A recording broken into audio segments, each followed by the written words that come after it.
Your Excellencies, distinguished guests, and our Nepali brothers and sisters who has been earning livelihood in Oman.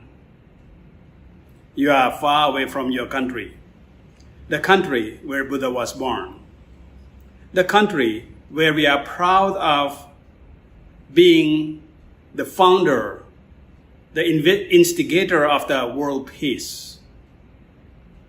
But when we think of the Buddha himself, who was a Nepali, who was born in Nepal in Lumbini, we may be very proud being a Buddhist. We might be very proud having the same nationality as the world's greatest thinker as a Buddha. And the Buddha is not only regarded as the founder of Buddhism, as many of us might think. The very important thing about being a Buddha himself is, in fact, nothing to do with religions at all. Buddha is a symbolic.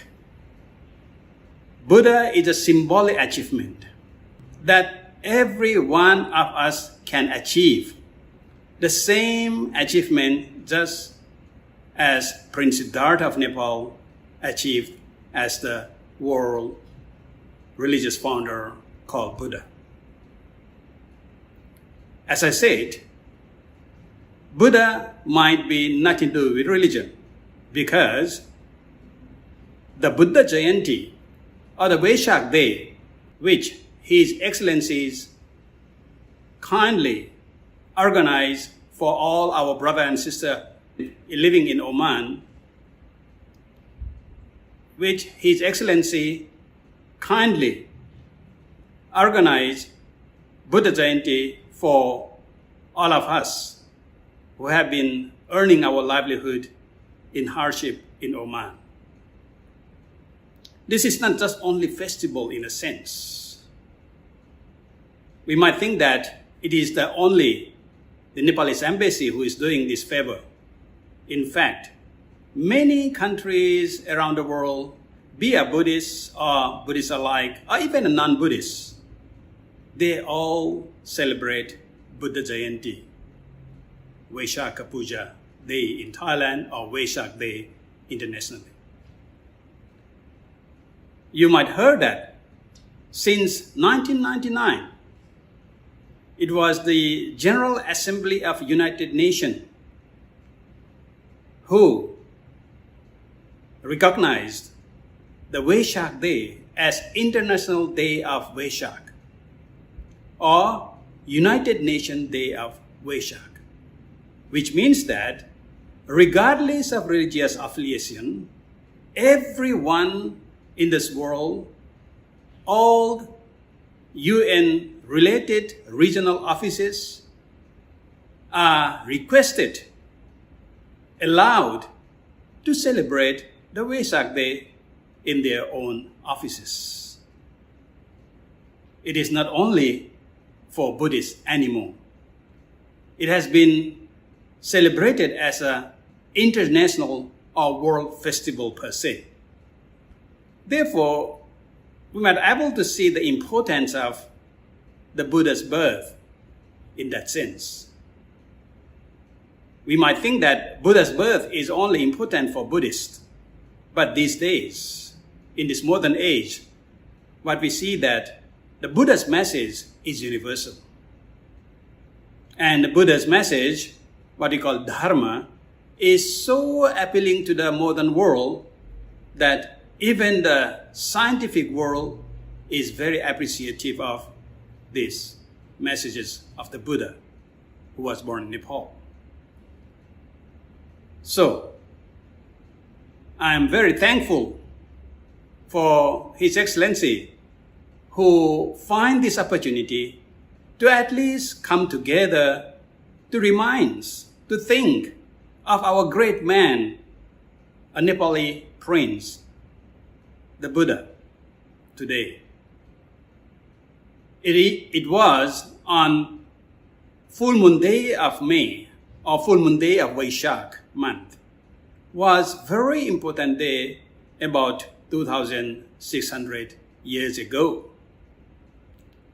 Because it was a day that Prince Siddhartha from Kapilavastu, Nepal, were born in Lumbini Garden, which is also in Nepal.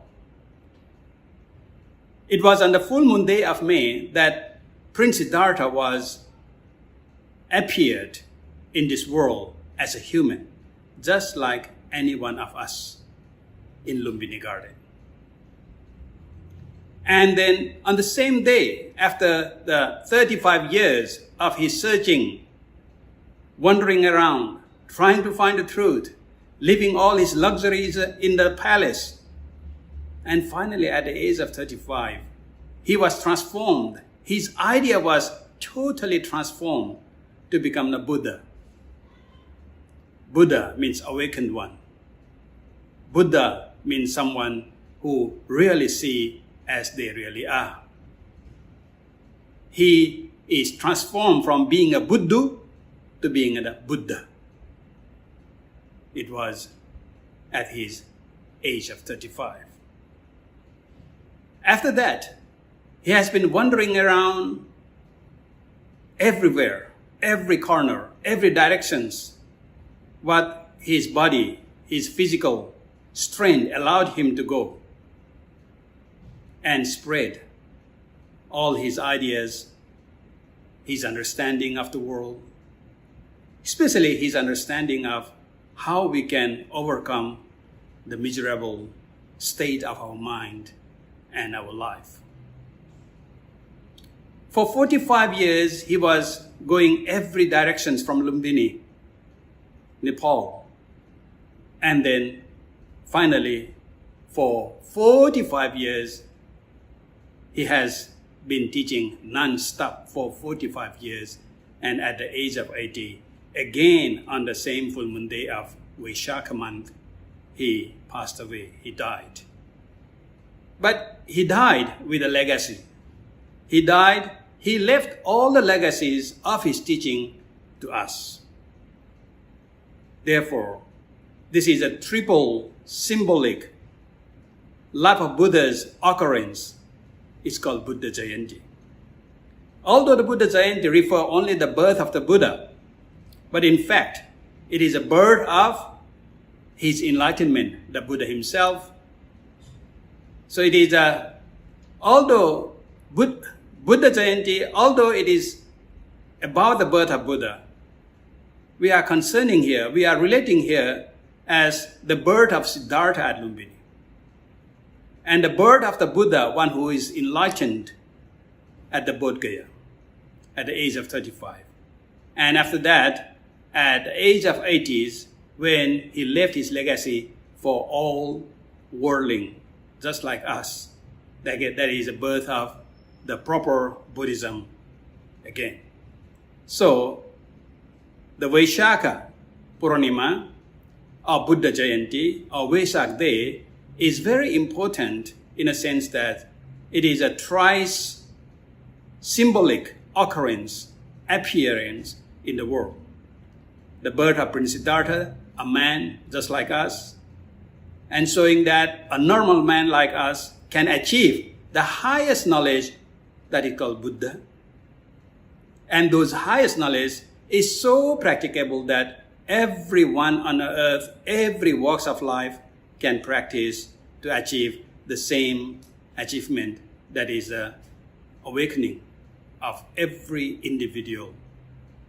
And this legacy of Dharma, which is conducive to the world peace, happiness, is not only the world peace, but in individual level, we can really look upon a lot of teachings which can really teach us, which can really lead us to get over our suffering life. So that's why Buddha Jayanti is so important. And Buddha Jayanti is not important only among Buddhists, but all among the human world. Because, as I said earlier, it is celebrated by the United Nations, It is celebrated by many countries where Buddhism is another main religion. So they take it, Buddha, as one of the great person of the world who can teach us, who can lead us to our happiness. So this is the whole idea for Buddha Jayanti, why we are celebrating. So it is not only symbolic that we are Nepalese, we are doing this to remember our Nepali prince who became the Buddha, but it is something that we are doing in order to let ourselves learn about his teaching and able to bring those teachings into our life. As far as I understood, our dajubai didibahiniharu, our brothers and sisters who have been coming all the way from Nepal, leaving all the relatives, families behind, and you are here in Oman for your livelihood, hoping that you can get some job, hoping that you can earn some money and share that money with your families, with your relatives, so that they can live happily. It is one way you might think that it is a very, very egocentric. You are looking for very money-minded way of living. But I really salute all of our brothers and sisters who are living here, who gave up your own happiness, who gave up all your difficulties instead of living with your families, your sons and daughters, your mother and father. You leave all behind, just like the Buddha, just like a Prince Siddhartha who left everything behind. And you are here to earn your life.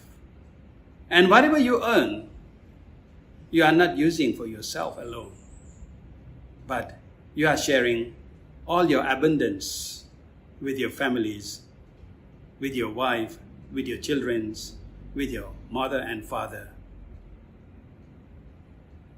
What basically you are doing is that you are sacrificing your happiness for happiness of others. They are the families and your close relatives. So this is something we are doing as a practice of dharma. Of course, from economical side, we might say that we are an economic mind. But I see differently. Of course, money is important because without money, the things cannot be purchased. And we are here thinking that that money can help to extend our happiness among our families and yourself. But the one thing is that money sometimes misleads us. We might understand that money is everything. Money is God. I still remember one of the saying in Nepal, saying that even the god Shiva, if the god Shiva sees the money, his third eye will open. So sometimes the money is so bad in that sense that it destroys the whole idea of humanity. So therefore, earning is very important, but we have to think, according to the teaching of the Buddha, that how do we mindfully earn our living? How do we earn our life so that it is not only earning, but you don't fail to be victims of that earning? We might see some of our friends who came all the way here and didn't went back to their homeland, Nepal. Somebody died during their pursuit for money, pursuit for livelihood. So sad that. Because sometimes we are pressured we are stressed, we are anxious with our life in foreign land. We gave up everything. We left all our luxury behind, hoping that we might get something out which is better for us and our families, and of course our country as well. But when we study Buddhism, we have to balance that very idea. True, it is us, it is you, who is the main vehicle, who is the main mechanism in making this world, making your family, making Nepal prosperous. But we have to think that not in the cost of our life, not in the cost of our own miserable suffering until we can't tolerate. So we have to be always think. Because things is started from each individual, just like all our brothers and sisters who is attending this ceremony. Because we exist here, so our relative is relevant, our embassy is relevant, our ambassador is relevant, because we exist, because you are here sitting in this ceremonial ground, in this hall. So once you are here, everyone else also related, also relevant to you. Unlike if you are living in your own room, locked up, maybe all other things can be shut down. But that is not a human nature. Human nature is that we have to become a part and parcel. The whole idea of a part and parcel is actually the word Bhagawan in Nepali, or Bhagava in Pali. When we say that Bhagavan Buddha, when we say that Bhagavan, whatever Bhagavan, actually Bhagavan is not a God as we understood. The word Bhagavana is from the word Bhaga, which means that one who understands that we are part and parcel of others. So it means that there is no such thing as I. There is no such thing as ego. The ego and I exist because there are other relevant to us existed. If you are not a son of your parents, then you wouldn't be a son. So whoever it is, at the moment, I am functioning as a Buddhist monk because there you are watching this, listening to this as a devotees, as a part of being a Nepalese. So even being a Nepal is relevant because there is a country called Nepal and we were born in Nepal. If you are born in somewhere else, although you are Nepali blood, you might be called something else. So therefore, the ultimate truth in this world is always related with others. That's why one of the very important Buddhist teaching is being a Bhagava, being a Bhagavan yourself, which means that you realize and appreciate that you are part and parcel for others. You do have a gratitude and respect for others. We do have a right or respect the right of others. That is all about being a Bhagavan actually. So whoever have that very wide heart, accept others as they really are, that is why that is a heart or mind of God or the mind of Bhagavan. From Buddhist point of view, the God is not somewhere in heaven. From Buddhist point of view, God is something you create yourself. You can become a God. When we do a lot of things, we might see in our society, when somebody did very good thing, we say, oh, dhanya, dhanya. It is just like a Bhagavan, you see. So, Bhagavan is not out there for prayer. From Buddhist point of view, Bhagavan is something you create, you make it. You do it. And that's why Buddha Jayanti is very important, that we are reminded by the incident of the Buddha that although we were born as a human, but we can do something just like a Bhagavan, just like a Buddha, the enlightened one. So therefore, the Buddha Jayanti is sometime, we call it as a day of human independence. Because before that, we might, even these days, we all know that we are dependent on God. We are dependent on something which is not visible, not feasible. We don't see where it is, but we have fear, we're scared. But Buddha says that, no. Everything happens because of our karma. We did it. We did it ourselves. That's why we are facing all those results of our actions. Actions come after reactions. Reaction is the action. So therefore, it is a karma and karma phala. It's something we can do it ourselves. We can avoid it ourselves. We can make it better ourselves, or we can make it worse ourselves. The choice is yours.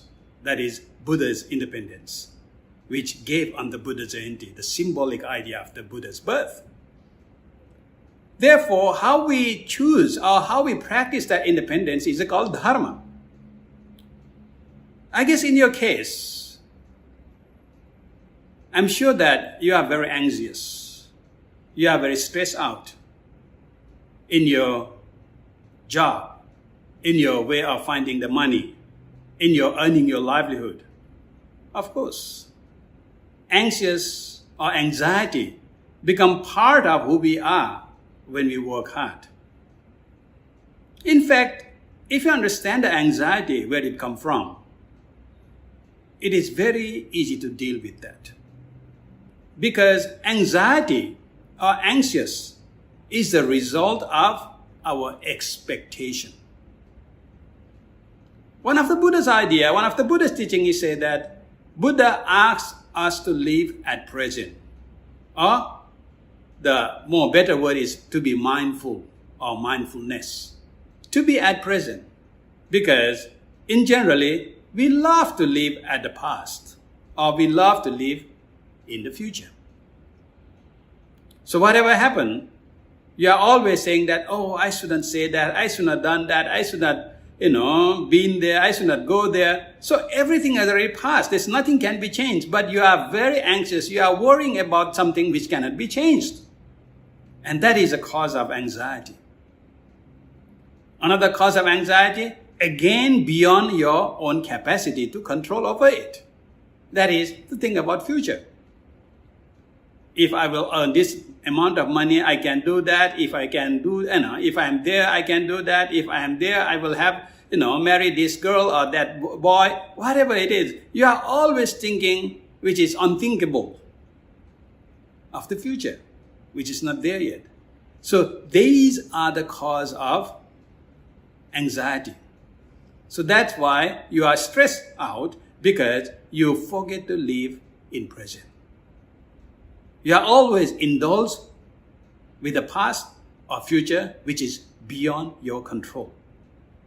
So one of the things in the Buddha Jayanti, I would like to emphasize that how we use Buddha Jayanti as a technique for us to live happily is that you might be able to think of your past or future, but just as a planning, just to be aware, but not to be attached with it. You might just plan that, okay, in 10 days what you are doing. But you shouldn't fix onto that plan, because things are changing all the time. That is one of the Buddha's teaching. That the Buddha's dharma is anitya, or impermanence. Everything are impermanent. Sounds very bad, but that is a fact. Because things are impermanent, and that's why we call development. Whatever we call develop, because it is going according to the nature of impermanent. It's always changing. So if it doesn't change, we don't call it develop. So we have to accept the changes. We have to be ready to all kind of changing which might come to in our life. Things are beyond our control. We might think that Our body is our body. We might control our body. Can we? If I say that this is my finger, yes, this is my fingers, of course. But if this is my finger, can I control over this my finger or not? If I raise my finger like this for, let's say, for 5 minutes, maybe I can.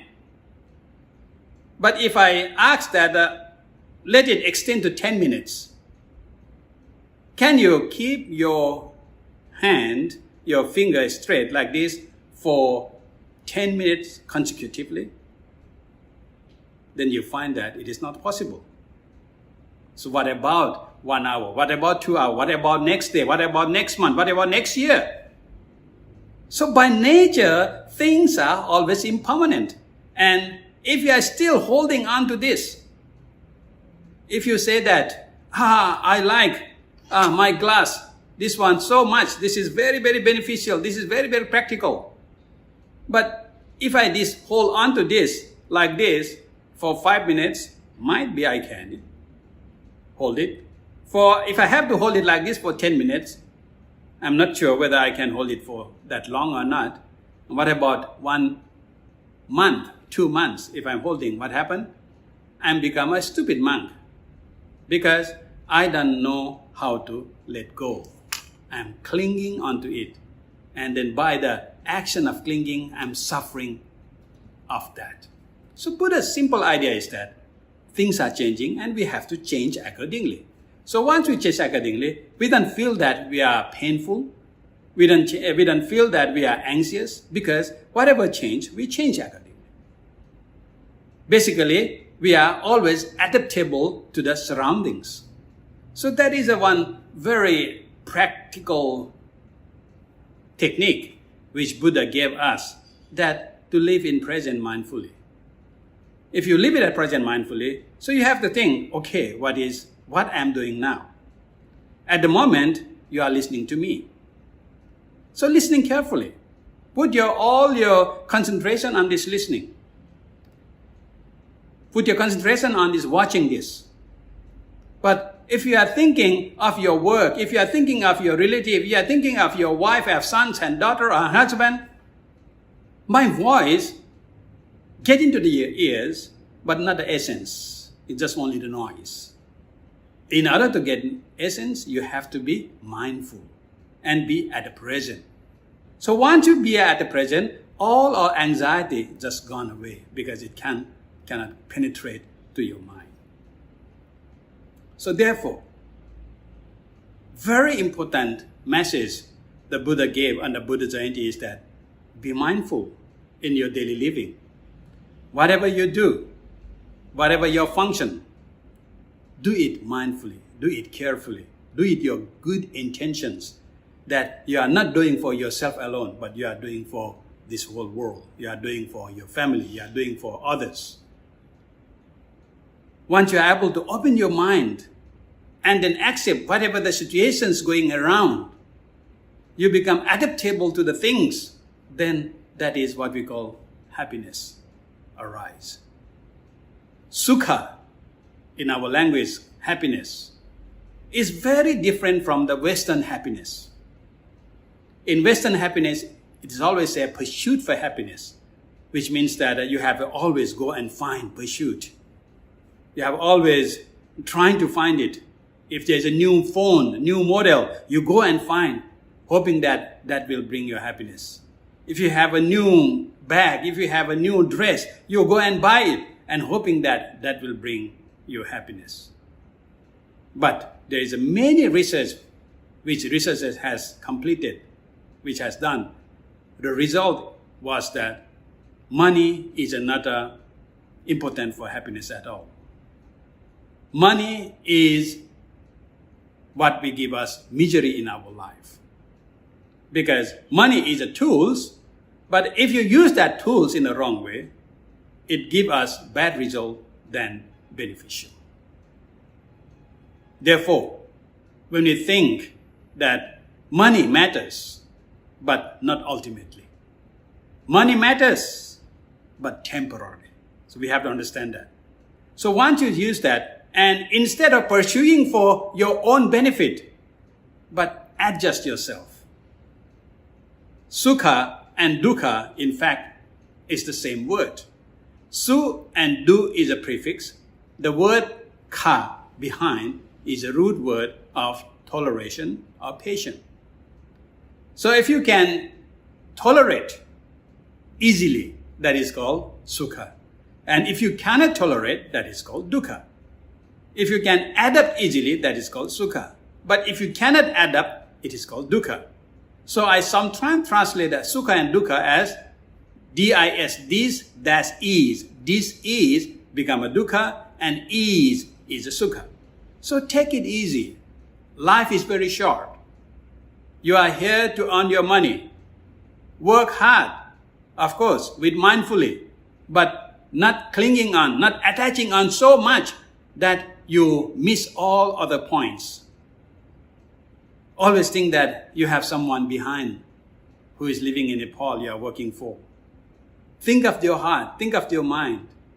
And at the same time, you have to be honest with you. So before you express your love to someone who you love, be it your family, your relative, your parents, but you have to learn one thing is that self-love.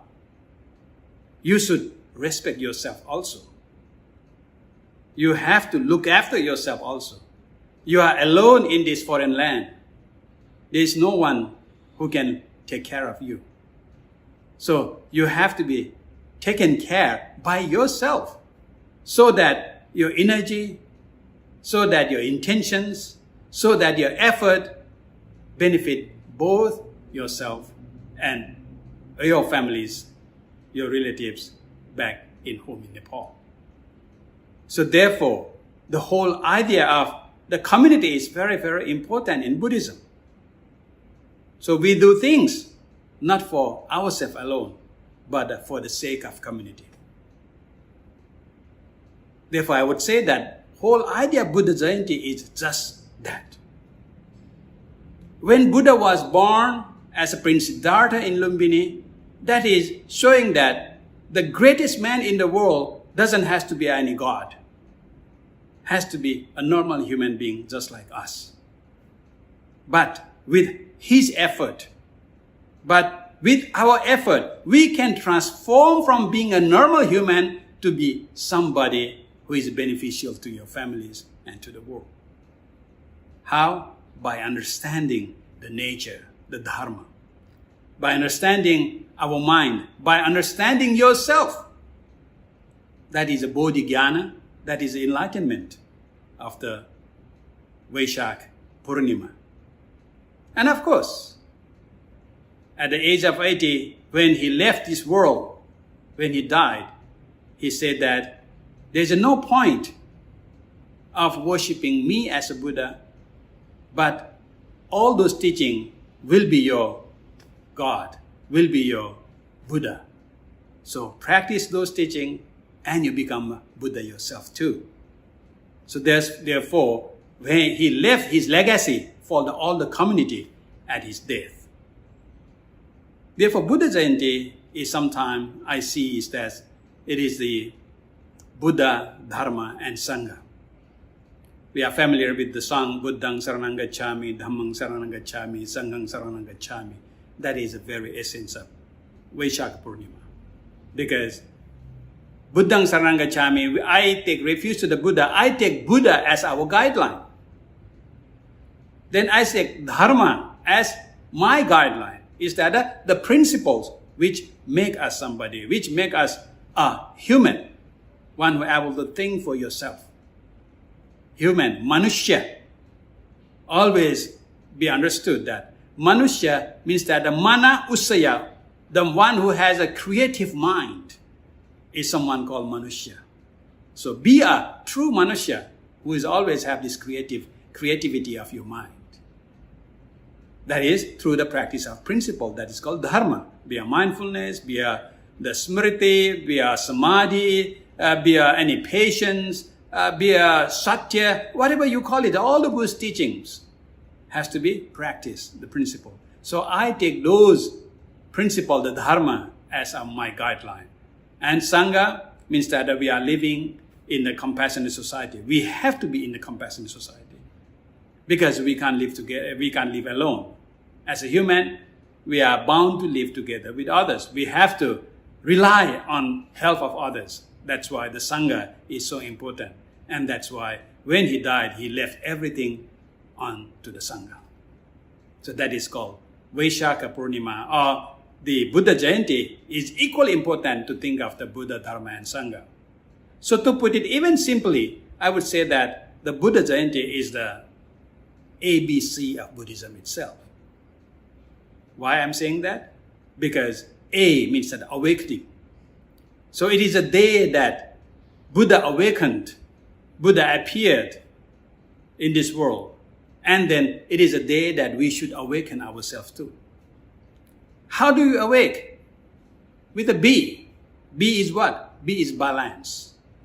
Balance is what? Balance basically means that dharma. Dharma means that what which uphold.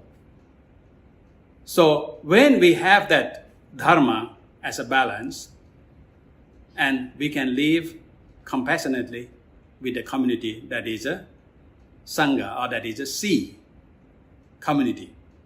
So we live compassionately, we live friendly with our friends and family in our society. So that's why Buddha Jayanti, in another version, is a Buddha, Dharma and Sangha. In another version, it is a ABC of Buddhism. But after all, it is something that giving that chance, opportunity for us to transform ourselves from a normal being to a human being who care of yourself at the same time taking care of all others from your families and beyond. So, on this auspicious occasion of Vaisakha Purnima, I bless you all with my heart, invoking the power of Triple Gem, the Buddha, Dharma and Sangha. Bless you to live happily, successfully, and with good health, pursuing what you are pursuing for may be success in very soon, so that you can go back and rejoin with your family back home in Nepal, and we can really feel that proud of being a Nepali who are sharing the same nationality as the Buddha. Happy Buddha Jayanti. Thank you.